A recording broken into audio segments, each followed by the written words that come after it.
je suis Perrine. Je vous souhaite la bienvenue dans Mots de Psy, le podcast qui vous parle de psychologie.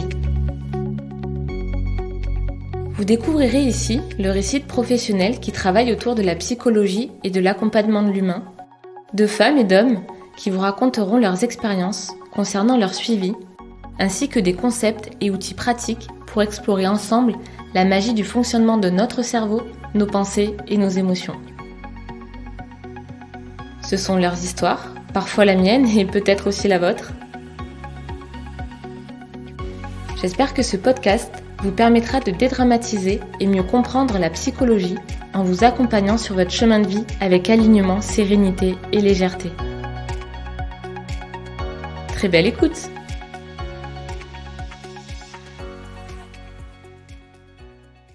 Il est intéressant de remarquer combien les autres sont déclencheurs de différents types d'émotions en nous. Souvent, nous ne savons pas expliquer pourquoi les comportements, ou tout simplement l'énergie de l'autre, nous touchent et déclenchent parfois des sentiments agréables ou désagréables en nous. Vous remarquerez aussi que nous ne sommes pas tous attirés ou agacés par les mêmes personnes. Et bien heureusement d'ailleurs. Selon Lacan, la construction de notre identité personnelle se produit à travers la captation de soi dans d'autres personnes. Et Jung disait que tout ce que nous voyons chez les autres n'est que le reflet de nous-mêmes. C'est ce qu'on appelle l'effet miroir, et aujourd'hui je vais vous parler du miroir des autres.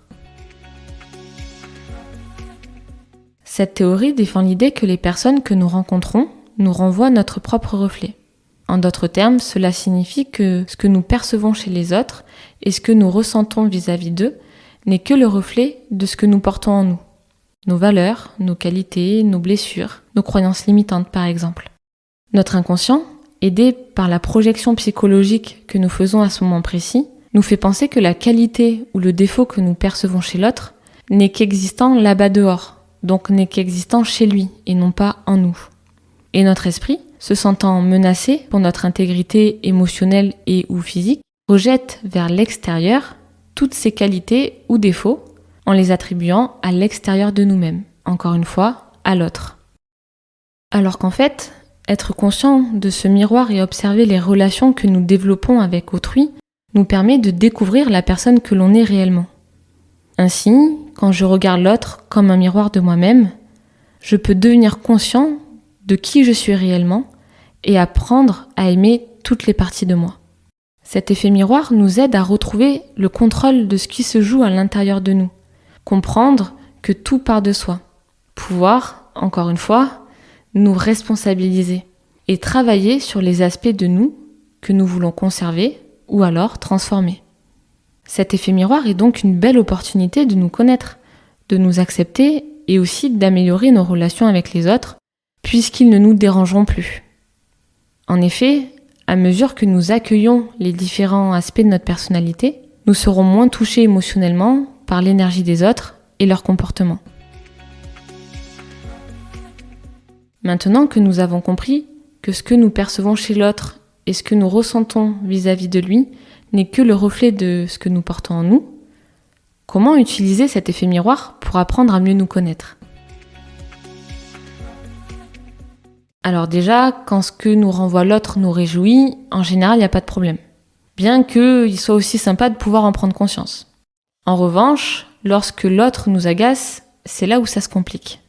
Le moyen le plus efficace pour arrêter d'endurer ce que nous considérons comme des offenses chez les autres, c'est commencer par les chercher en soi et les corriger.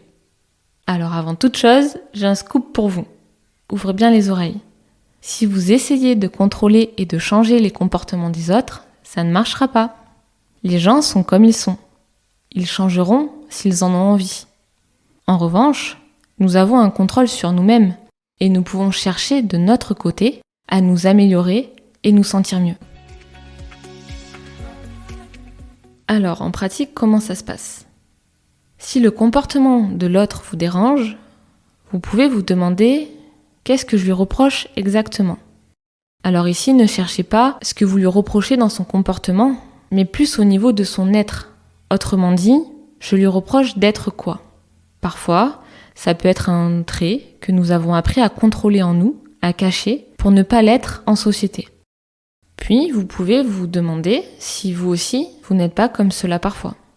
Je vous donne quelques exemples qui sont peut-être un peu plus concrets. Si vous trouvez que votre partenaire n'apprécie pas vraiment tout ce que vous faites dans la maison, vous pouvez peut-être vous demander si, de votre côté, vous n'avez pas toujours tendance à trouver quelque chose à redire sur ce que lui fait ou la manière dont il le fait. Vous trouvez que vos amis ne s'intéressent pas totalement aux histoires que vous leur racontez? Alors peut-être demandez-vous si de votre côté, vous êtes toujours pleinement à l'écoute. Vous traitez votre collègue de menteur? Si c'est le cas, vous pouvez vous demander si de votre côté, vous ne mentez pas parfois, à d'autres ou dans certaines situations, ou bien si vous ne vous mentez pas à vous-même en ne souhaitant pas admettre certains faits. Vous reprochez à votre conjoint d'être immature car il ne veut pas s'engager dans la relation, et vous, n'avez-vous pas des réactions immatures parfois, peut-être même lorsqu'il prend des distances au moment où la relation devient plus profonde? Vous voyez ce que je veux dire? Et c'est comme ça qu'on utilise le miroir des autres. Cet effet miroir nous permet d'être plus humbles et de ne pas rejeter toute la faute sur l'autre et d'être plus compatissants. Grâce à cela, nous sortons du jugement et nous cessons d'accuser l'autre, ce qui améliore du coup aussi la qualité de la relation. Ensuite, une fois cet aspect reconnu, nous pouvons essayer d'identifier quelle est la peur inconsciente qui nous empêche de l'assumer pleinement. Peut-être la peur d'être rejeté, abandonné, trahi, humilié, injustement jugé. Et alors se demander quel est le besoin sous-jacent. Un besoin de sécurité, d'amour, etc. Quand nous aurons travaillé sur cet aspect en soi, que nous l'aurons accepté, ce défaut continuera à se manifester chez l'autre. Seulement, nous n'y attacherons moins d'importance, car il ne nous renverra plus ce reflet désagréable. Je vous préviens de suite, et comme je l'ai dit tout à l'heure, il est souvent plus facile d'accepter cet effet miroir lorsque nous apprécions ce que nous percevons chez l'autre, que lorsqu'il se comporte d'une manière qui nous déplaît. Et pourtant, tout part de soi. En acceptant que nous avons nous aussi ce défaut que nous n'apprécions pas chez l'autre, la moitié du chemin est déjà fait. Acceptons ce qui est présent en nous, nos parts de lumière comme nos parts d'ombre.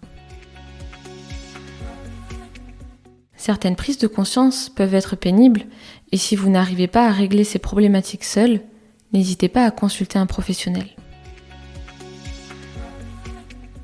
La prochaine fois que quelqu'un se comportera d'une manière qui vous agace, remerciez-le, car cela vous permet de vous demander ce qui se cache sous ce ressenti. Et peut-être même que cela peut être une belle opportunité pour grandir.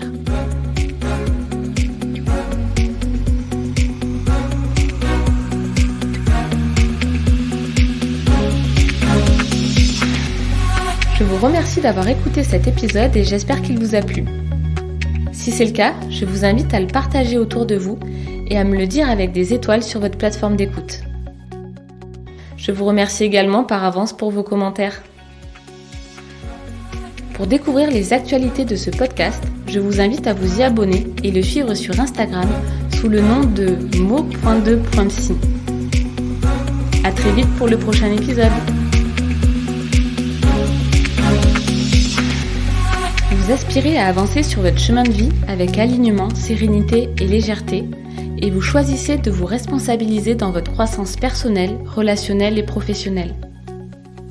Vous voulez être accompagné pour intégrer ces concepts et pratiques? Alors vous pouvez me contacter sur Instagram ou sur mon site internet perrinegaillard.psychologue.com.